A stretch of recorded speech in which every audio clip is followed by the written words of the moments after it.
বাবা লোকনাথ সম্পর্কে বেশ কিছু কথা ও অবিশ্বাস্য গল্প। বাবা শিষ্যদের নিয়েও আছে অনেক গল্প। ফরিদপুর জেলার পালং থানার মহিষা গ্রামে রজনীকান্ত চক্রবর্তীর জন্ম।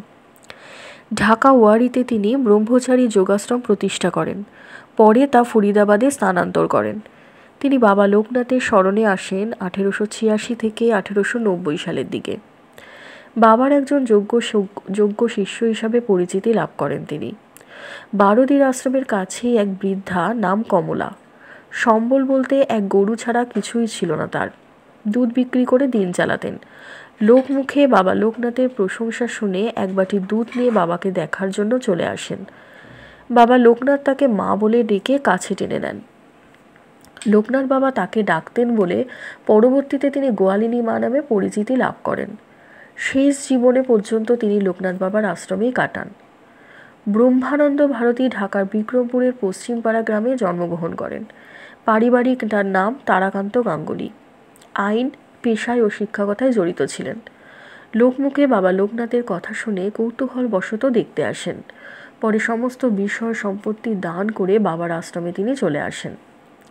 বাবা নতুন নামকরণ করেন ব্রহ্মানন্দ ভারতী। তার হাতেই প্রথম রচিত হয় লোকনাথের জীবন কাহিনী ও দর্শন। পরবর্তীতে কুলাদানন্দ ব্রহ্মচারী নামে এক বিজয় কৃষ্ণের শিষ্যের লিখিত সদ্গুরু সঙ্গ প্রামাণ্য সাধন গ্রন্থ রূপে সমাদৃত হয়। বাবা লোকনাথের অন্যতম প্রধান শিষ্য ছিলেন মথুরামোহন চক্রবর্তী, শক্তি ঔষধালয়ের প্রতিষ্ঠাতা। প্রথম জীবনে ঢাকার রোয়াইল গ্রামে হাই স্কুলের প্রধান শিক্ষক হিসাবে কাজ করতে করতে আয়ুর্বেদ ঔষধের ব্যবসা শুরু করেন। ঢাকার দয়াগঞ্জে স্বামীবাগের শক্তি ঔষধালয়ের ভেতরে প্রথম লোকনাথ ব্রহ্মচারীর মন্দির নির্মাণ করা হয়। ব্রহ্মানন্দ ভারতীর মতন আর এক ঢাকার জজকোর্টের উকিল হরিহরণ চক্রবর্তীও বাবা দর্শন করতে এসে বারোদিতেই থেকে যান। হরিহরণের গুরুভক্তিতে প্রসন্ন হয়ে বাবা লোকনাথ নিজে ব্যবহৃত পাদুকা দান করেন। তিনি কাশীতে বাবা লোকনাথের নামে মন্দির প্রতিষ্ঠা করেন।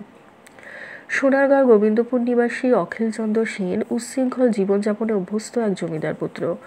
দূর দূরান্ত থেকে হাজার হাজার মানুষ কেন নিঃস্ব এক শ্মশানে থাকা মানুষের কাছে আসেন তা জানার জন্য তিনি দেখতে আসেন।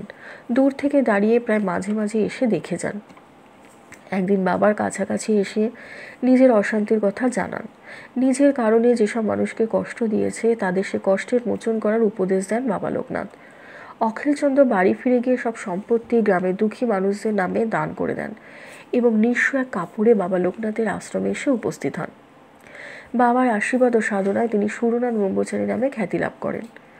বারোদি নিবাসী কবিরাজ রামরতন চক্রবর্তীর ছেলে জানকীনাথ যৌবনে দুরারোগ্য রোগে আক্রান্ত হন। পিতা সন্তানকে আর বাঁচানোর আশা না রেখে বাবা লোকনাথের আশ্রমে ছেলেকে দান করে যান। বাবা জানকীনাথকে বারোদি আশ্রমে দেখাশোনার দায়িত্ব প্রদান করেন। গুরুকৃপায় জানকীনাথ ব্রহ্মচারী এক উচ্চ সাধক হিসাবে প্রতিষ্ঠিত হন। বাবা নয়নের মণি ছিলেন তিনি। অসম্ভব স্নেহ করতেন জানকীনাথকে। বাবা লোকনাথের সমাধির পাশেই সমাধিস্থ হন জানকীনাথ ব্রহ্মচারী। ধন্যবাদ।